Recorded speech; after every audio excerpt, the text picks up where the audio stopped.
Lisa, today we're going to discuss how to use the sage strength of curiosity to improve our decision making. I'm Wendy McManus with Connect to Potential. As a leadership coach, I draw out the true genius in my clients so they become more confident, capable leaders who create stellar results. And I'm Lisa Brewer, a leadership coach with Lisa Brewer Coaching. I help my clients to clarify their goals and then develop and implement plans which advance their career and grow their confidence, their courage, and their joy. In the mental fitness framework, there are 5 sage powers. They are empathize, explore, innovate, navigate, and activate. So far, we've discussed the powers of innovate and activate. And today we'll discuss the sage explore power. Explore can also be called curiosity, and it's extremely helpful for fact finding.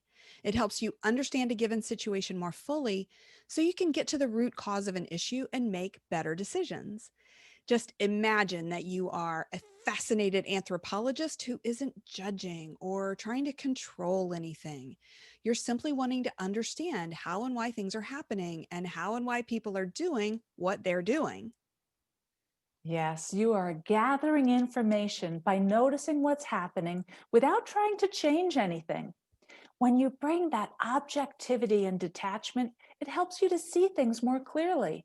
And the paradox is that the more you really understand what's going on, the more informed you become, and the easier it is to bring about effective change. It's so ironic, isn't it? Crazy.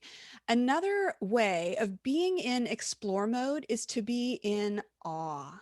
Imagine how it feels to see the Milky Way on a clear night, far away from any city lights. It's a jaw dropping, awe inspiring experience. It's really different from the fact gathering version of the explore power that we've been talking about so far. This more magical mode of the explore power is really helpful for sparking deep curiosity. For example, a young person who is in awe of how the human body functions might be inspired to stay curious and maybe become a doctor one day. So, Lisa, when you are fully in the explore power, how does that show up for you? Oh, when I'm deeply in explore, I feel so playful and I have this childlike sense of wonder. Physically, I'm leaning in and I'm excited to see what's underneath every rock that I overturn. I'm taking my time to really see and take everything in and to really understand. Yeah, it's a similar experience for me. I can feel the absence of my judge saboteur, and I'm free to see what's going on without needing to label or control it. Part of the human experience is that we all go through life with our me colored glasses on. And for me, getting curious is like taking off those glasses. Okay, I love it. Please explain. Okay. So, for each of us, our beliefs, our assumptions, and our experiences shape our perspective. We're always looking at the world through our own unique lens. It's what I call our me colored glasses. The problem with that is that we don't know what we don't know. We can't easily see what's missing from the picture when we only see things through this lens. But when we're aware of our me colored glasses, we can become more curious and more open, broadening our perspective and opening up ourselves to a whole host of new possibilities. Okay, that makes sense. And what a cool mnemonic, too. That is really fun. So, I have a great case study of not knowing what we don't know. Okay. So, 20 years ago, when I was working for Procter and Gamble, Kroger, my customer, implemented a computer assisted ordering program. All of a sudden, for no apparent reason, our sales started dropping. So I did some research. Have you ever gone to a grocery store and you see maybe a display of spaghetti sauce at the end of an aisle Of because maybe course. it's on sale or something? Yeah, sure, sure. Yeah, well, when those products were ordered for those displays by Kroger, the shelves where the product would normally be found weren't being restocked. And so if the shoppers didn't see the display, they couldn't buy the product, and so our sales dropped. And so at first, I thought that the ordering program was flawed. That was my assumption. But I was assured, no, the program worked just fine. So I stayed curious and I gathered more information. It turns out that the buyers and the vendors didn't understand the paperwork that was needed to make this new ordering system work. So the problem was solved by putting together a training program.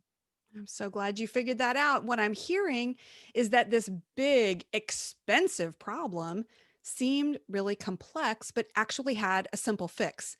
I'm also hearing that the people involved were all making assumptions that weren't true.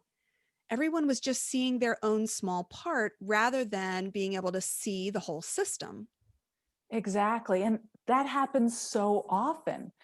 But our P&G team assumed that the out of stocks were the problem when they were really just a symptom. And the root cause of the drop in sales was the lack of training. So, what's important here, and the lesson to take away, is that the solution was discovered by getting curious and by setting those assumptions aside. Lisa, thanks for sharing that story. It's a great example of how assumptions can just literally strangle curiosity. Another roadblock to curiosity could be the judge saboteur. When we're curious and we admit that we don't know, we don't have all of the answers, the judge saboteur might think that this makes us look weak as a leader. The truth is that it's not the leader's job to always have the answers. Their role is to bring out the best in other people so that the team gets great results, especially in the face of uncertainty and change. Leaders must be curious so they can see those changes coming.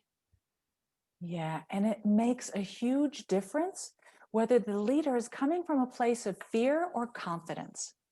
When we're in fear and doubt, it's really driven by our saboteurs. When we ask questions from a place of confidence and curiosity, we're showing true leadership. And at times, this may be easier said than done. That's when mental fitness training really pays off. Um, it becomes like second nature to say, okay, thank you, saboteur. I don't need you right now. And you do some self command exercises until you feel less judgment and more curiosity. Yeah. And if the leader models that confident curiosity, they indirectly grant permission for their teams to be curious. A great example of this is the story you told about your experience with Procter and Gamble. You and I were talking before we started recording about this, and you told me how you were encouraged to be curious, even though you weren't in a leadership position. Yeah, really, that was truly the way that life was at Procter and Gamble for people at all levels, and it really paid off. I was working on one piece of the business in one division that sold to this one retailer. It would have been so inefficient for the leader of the Procter and Gamble Kroger team to shift away from the broader strategy to fight this fire. By delegating to me and inspiring my curiosity, the problem got solved and it reflected well on all of us. Exactly. Everybody looked better. That's such a great example of leadership.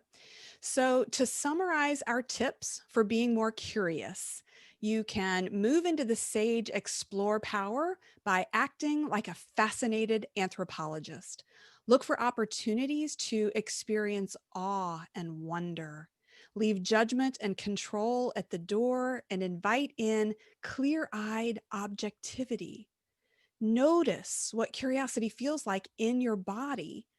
Quiet the judge saboteur by realizing it's your responsibility as a leader to be confident and curious and to encourage your team to do the same.